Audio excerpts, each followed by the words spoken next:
There's a quiet kind of liberation that arises, not when you gain control, but when you release the need for it. Think about how often we grip tightly to outcomes, worrying about what might collapse tomorrow, trying to predict every twist of the path ahead. But the truth is, most of what we fear never comes to pass, and in the process, we sacrifice today's peace for a future that hasn't even arrived. Worry is like trying to carry an invisible weight. It exhausts you without ever moving you forward. It traps you in imagined futures and pulls your attention away from the strength, calm and clarity you already hold inside. But something shifts when you choose to let go, when you stop resisting the flow of life and begin to move with it instead. You create space, and in that space, life begins to meet you with unexpected grace, not because you forced it, but because you stopped standing in its way. In this video, we'll explore 7 timeless lessons from Buddhist philosophy, teachings that gently guide us away from the chaos of overthinking and back into the stillness of the present moment. These aren't quick fixes or empty mantras. They are quiet truths that, when practiced, can help you step out of fear and into a deeper sense of freedom that's always been waiting within you. Lesson 1. Fear is a seed, and what you plant, you nourish. In Buddhist philosophy, your mind isn't just a passive observer of life. It's the soil from which your entire reality grows. Every thought you water becomes a root, and fear, if left unchecked, doesn't just sit quietly in the background. It multiplies. It wraps itself around your decisions, colors your relationships, and clouds your sense of self. Fear isn't just a feeling. It's a filter, a distorted lens that makes the world look more hostile, more uncertain than it actually is. The danger. When you begin to fear something deeply, you start living as if it's already happening. You breathe life into the very thing you're trying to avoid.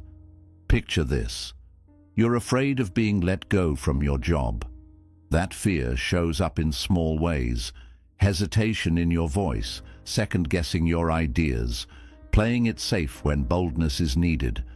And over time, that hesitation sends signals to your team, to your boss, even to yourself, that something's off. Ironically, fear pulls you closer to the very thing you hope to escape. It happens in relationships too. Fear of abandonment makes us cling, overthink, doubt every silence. And that tension, it doesn't build closeness. It creates distance. The relationship begins to crack, not because of what the other person did, but because fear was left to grow unchecked. But here's the truth. Buddhism reminds us of, your mind is fertile ground. It doesn't discriminate. It will grow whatever you plant: fear, anger, doubt or calm, clarity and compassion. You are not a victim of your thoughts. You are the gardener. And gardening doesn't mean pretending everything is fine. It means becoming mindful of what you're watering. When fear shows up, pause, take a breath, ask, is this thought building the life I want, or slowly dismantling it? Fear thrives in the dark. But when you shine awareness on it, when you call it out, it loses its grip. You begin to see it not as a monster, but as a messenger, a chance to return to presence, a moment to re-choose peace. And once you do that, once you stop feeding the fear, you'll notice something remarkable. The world around you begins to shift. People respond differently. Opportunities flow more freely. Life softens, not because it changed, but because you did. Lesson 2. Real strength isn't in control. It's in surrender. In today's hyper-driven world, we're taught that strength looks like control. Master your routine, dominate your goals, force your future into shape, push harder, plan better, never let go. But Buddhist wisdom flips that narrative completely. It says, strength isn't about gripping tighter, it's about knowing when to release. Letting go isn't failure, it's clarity. It's recognizing that life is not something you can strangle into submission. It's something you must learn to flow with. You act with intention, but then you trust. Imagine trying to hold water in your palm. The harder you squeeze, the more it slips away. But leave your hand open and it stays. That's what surrender is. Not passivity, not weakness, but the quiet strength of someone who has done their part and knows when to step back with trust. In Buddhist philosophy, surrender isn't retreat. It's a sacred collaboration with reality. You stop resisting every twist in the road and begin walking it with grace. You stop demanding that life obey your timeline and start listening to its deeper rhythm. And here's the miracle. When you stop forcing, your energy returns. The tension lifts, your mind clears, and suddenly the world looks different. The path ahead that seemed blocked, it opens. The people you needed, they show up. The answers that felt out of reach, they find you. Not because you chased them, but because you made space for them to arrive. True surrender is not the end of effort, it's the end of struggle. And in that space of release, you don't lose control. You discover a deeper power, a power rooted not in domination, but in alignment. When you let go of needing to control everything, you begin to realize you were never meant to carry it all alone. Lesson 3. Anxiety belongs to the future. Peace belongs to now. Buddhist wisdom teaches something quietly revolutionary. Anxiety can't survive in the present moment. It feeds off anticipation, off imagined futures and worst-case scenarios. It thrives in the mental fog of what if and what might go wrong. But here's the thing. None of that is real. It's all a movie your mind is playing in advance, a script that hasn't even begun. So the next time you feel anxious, pause and ask, where is my mind right now? Chances are it's sprinting ahead, constructing stories, anticipating pain, trying to solve problems that haven't even happened. And while your attention is trapped in that illusion, you miss the only place where life is actually happening. Right here, right now, this moment, this breath is your anchor. And in this single breath, you are safe, you are whole. You are not drowning in the storm of what could be. You are resting in the stillness of what is. Buddhism calls this mindfulness, but it's not just a technique, it's a return, a coming home to your body, your breath, your being. And every time you return, you weaken the grip of anxiety. You stop pouring energy into a future that hasn't arrived and begin to reclaim your peace, one breath at a time. The mind is loud. It spins, warns, plans, panics, but the present moment, it whispers.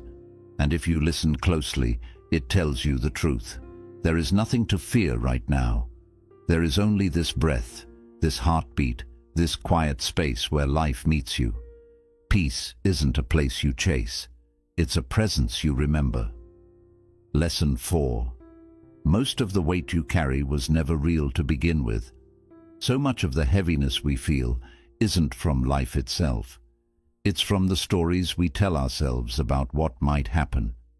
Buddhist wisdom gently reminds us our deepest anxieties rarely come from reality. They come from imagination. We become authors of endless tragedies that never take place. Sleepless nights worrying about conversations that go better than expected. Stomach knots over future disasters that never arrive. We carry these imagined fears like stones in a backpack, heavy, invisible, and entirely optional. Why does this happen? Because the human mind is brilliant at storytelling. It's like a scene after scene of what could go wrong, failures, betrayals, endings. And while these stories live only in our heads, our bodies begin to react as if they're already happening. We start defending ourselves from threats that don't exist. We act tense, we close off, we brace for storms that may never come. But here's what Buddhism teaches with such clarity. Just because a thought appears doesn't mean it's the truth. The mind can imagine anything. It doesn't mean you need to live inside every script it writes. Think back. How many times have you feared a situation only to realize it wasn't nearly as bad as your mind predicted? How often has the thing you dreaded passed quietly or never happened at all? Worry distorts reality. It pulls distant fears so close that we start reacting to shadows, not facts. And in doing so, we miss what's actually here. This peaceful breath, this simple moment. So the next time you feel yourself spiraling, pause, take one conscious breath and gently ask, is this happening right now, or is it just a thought? That one question can return you to the present, and the present is almost always gentler than your imagination. Let those imagined burdens fall away. You never needed to carry them in the first place, and once you stop living inside your mind's predictions, you'll notice life feels lighter, kinder, and far more real. Lesson 5. Letting go of control is how you begin to trust. There's a humbling but liberating truth at the heart of Buddhist wisdom. You can't surrender to life while clinging tightly to the illusion of control. You can't hold the steering wheel and still trust the road will carry you. Control and faith move in opposite directions. The more tightly you grip control, the further you drift from trust. And the more you lean into trust, the more you're asked to let go. Trying to micromanage every detail of your life, every outcome, every emotion, every person, is like quietly telling the universe, I don't trust you. It's a subtle form of fear. A fear that without your constant effort, things will collapse. But the question is, has all that control ever brought you real peace, or has it just left you exhausted? Often, the more we try to hold everything together, the more we feel like we're falling apart inside. We confuse hypervigilance with strength, when really it's often anxiety in disguise. Control creates a sense of safety, but it comes at a cost. Constant tension, fatigue, and a mind that never rests. Faith, in contrast, is not weakness. It's not blind surrender. It's an inner knowing that says, I've done my part. Now I allow life to do the rest. It's powerful because it frees you from the trap of obsessing over every detail. It lets you act with clarity, but without being attached to how things must unfold. Faith creates room for mystery, for timing and outcomes beyond what your plans could ever predict. Buddhism teaches us to release this attachment, not by withdrawing from life, but by participating with presence and humility. You plant your seeds, you show up, you nurture your effort, but you don't dig up the roots every day to check if they're growing. Some things take time, some answers arrive only in silence, some outcomes are better left to the quiet intelligence of life itself. So ask yourself, are you gripping so tightly that you've forgotten how to breathe? Are you trying so hard to force a future that you've stopped believing in the wisdom of the unfolding? Letting go isn't defeat. It's an act of courage. It's choosing to meet life halfway, doing your part, then stepping back in peace. Because that's where real strength lives, not in control, but in trust. And that trust is where peace begins. Growth begins where the grip ends. Letting go isn't the end of caring. It's the beginning of growing. Worry has a subtle way of closing in around you. It doesn't slam the door all at once. It creeps in slowly. One overly cautious decision here, one moment of overthinking there. Before you realize it, your world has gotten smaller. You start labeling fear as being careful. You shrink your voice to avoid judgment. You dim your dreams so they don't seem too risky. But here's the quiet truth. Worry doesn't protect. It limits. It places invisible fences around your potential and convinces you they're for your own good. It's like walking through life with your shoulders constantly hunched, always expecting something to go wrong, always bracing. And in that tension, you stop growing, you stop reaching, you stop being fully alive. But when you begin to let go, something beautiful happens. You stop trying to control every ripple and start paying attention to what's actually yours. Your breath, your response, your presence, your kindness. You begin to shift from surviving to living, from managing life to dancing with it. Picture yourself standing in a flowing river. Try to trap the water in your hands and it slips away faster. But the moment you stop grasping, when you trust, when you float, the river carries you. That is surrender. That is growth.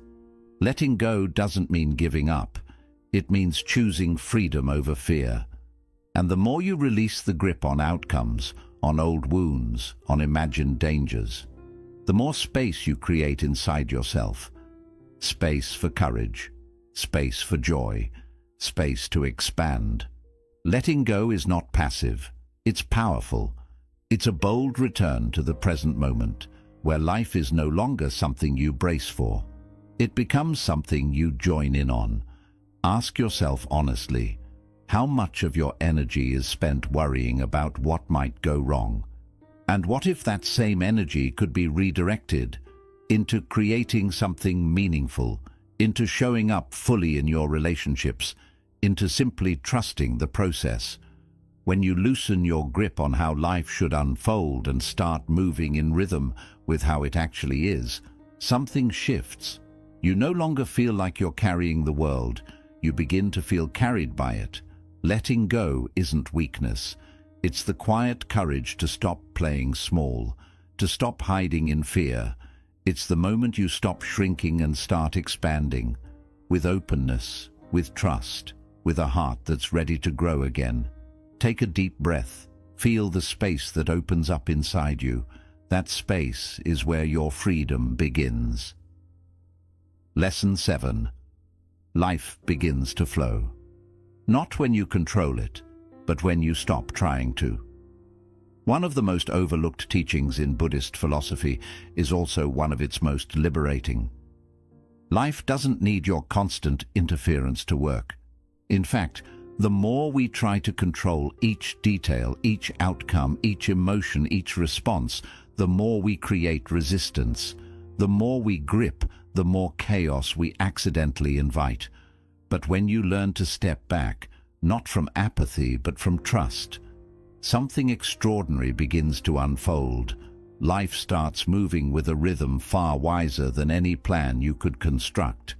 Decisions become clearer, paths open. The right people and timing begin to arrive, not through force, but through alignment. Yet this idea feels deeply unsettling for many of us. We've been conditioned to believe that control equals safety, that if we don't double-check, overanalyze and micromanage, everything will fall apart. And so we interfere, we hover, we push, we stress. We often try to force conversations, chase results, and rush what isn't ready.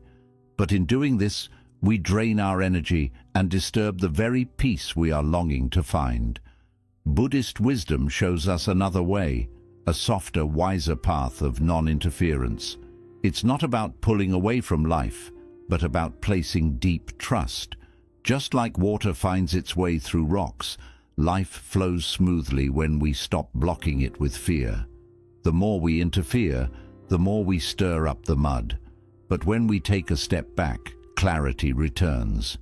Think of all the times you tried to force something, whether a relationship, a job, or a decision, only to see it fall apart under pressure. Then remember those rare moments when you finally let go, when you took a breath, loosened your grip, and allowed life to unfold. And things started to come together, almost like magic. That wasn't by chance. That was the power of space. Your worry, your need to control, your endless mental rehearsing, these are like stones thrown into a clear stream. They disrupt the flow. But when you stop interfering, the water calms again. Life moves smoothly. Control might look like power, but often it's just fear in disguise. And fear, when left unchecked, takes away the very outcomes you're chasing. So how do you change this? You begin by noticing. Notice when you're holding on too tightly, checking your phone again and again, overthinking a conversation, or pushing someone or something before it's ready. And ask yourself, what would it look like if I loosened my grip just a little? Non-interference isn't laziness, it's maturity. It means knowing what is truly yours to do and what isn't. You plant the seed, you care for it, but you don't pull it out of the soil to see if it's growing. Growth, real growth, needs patience, not force. Imagine holding a butterfly in your hand. If you squeeze it, afraid it will fly away, you'll crush it. But if you hold it gently, it may stay longer. And even if it flies off, it might return, because it remembers the safety of your open hand. This is how life moves.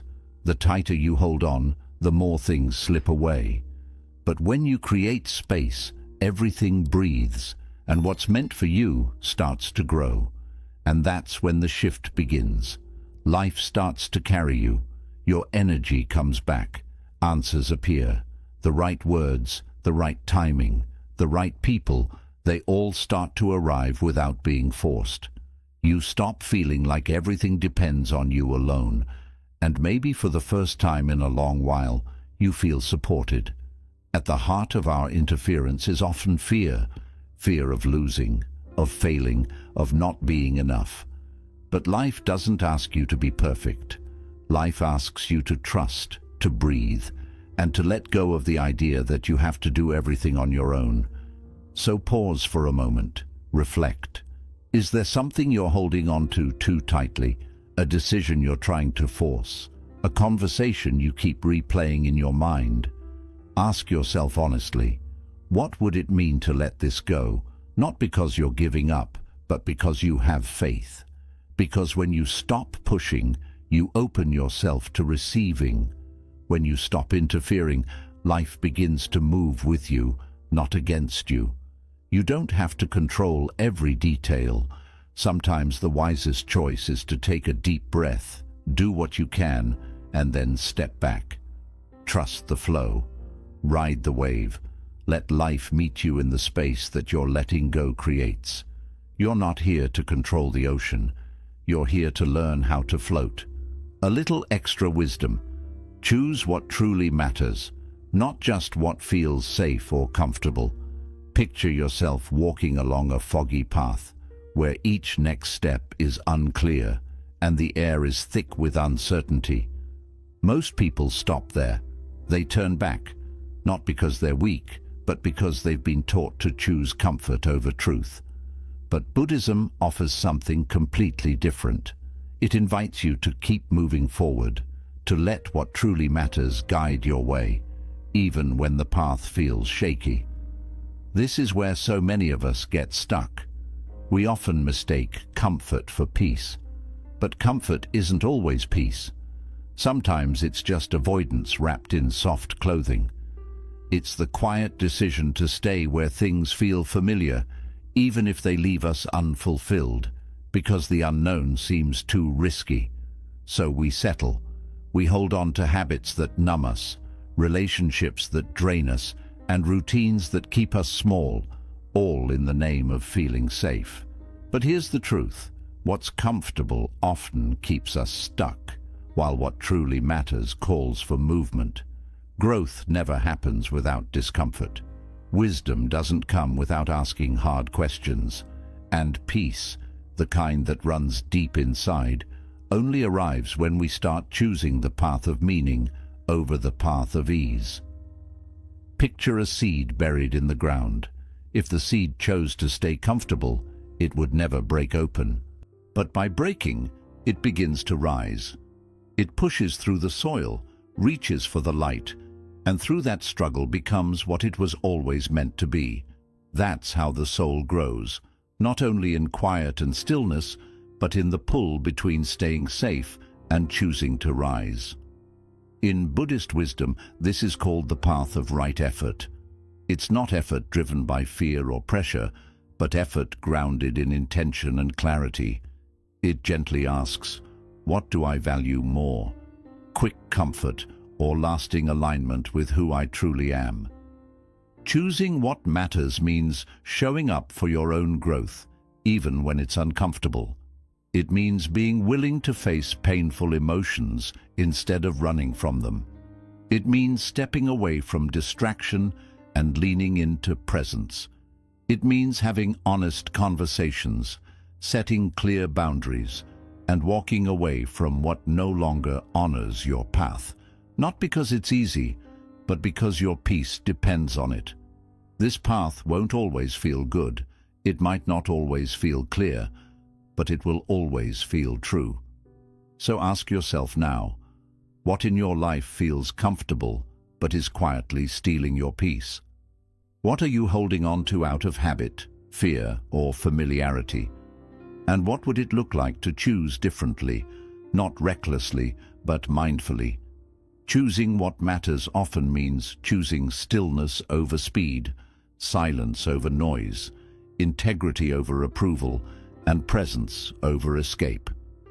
And in those small, quiet choices, we begin to shift. Not just the way we live, but who we become. You are not here to stay small. You are not here to stay safe at the cost of your soul. You are here to wake up, to grow, to open, and to return to the simplicity of your true self. This journey may not always be easy, but it will be worth it, because comfort might keep you warm, but it will never set you free. Choosing what truly matters will. So today, take a breath. Look honestly at your life and ask yourself, not what feels good, but what feels right. Then trust that answer, even if it feels uncomfortable, because that is the path, that is the practice, and that is where real peace begins. So now the question is no longer, what do I need to control? The question becomes, what am I finally ready to release? Because true freedom doesn't come from holding on tighter. It comes from the quiet courage to let go. Not carelessly, but with clarity. Not from weakness, but from trust. If these words have touched something in you, take a moment right now to pause, breathe, reflect, and gently release one thing you've been carrying that no longer serves you. It could be a fear, a belief, or an old story that has kept you small. You don't have to change everything overnight. You only need to begin with one breath, one decision, one small act of trust. If this message has brought you even a little clarity or peace, consider liking this video to support the channel and let the algorithm know it matters. Share it with someone you care about, someone who may be quietly struggling to let go. And if you'd like more wisdom inspired by Buddhist philosophy, mindfulness, and inner strength, subscribe to the channel. Each week, we'll walk this path together, toward stillness, toward presence, and toward a life lived more lightly. Because when you stop forcing, life begins to flow, and when you trust it, life starts to meet you right where you are.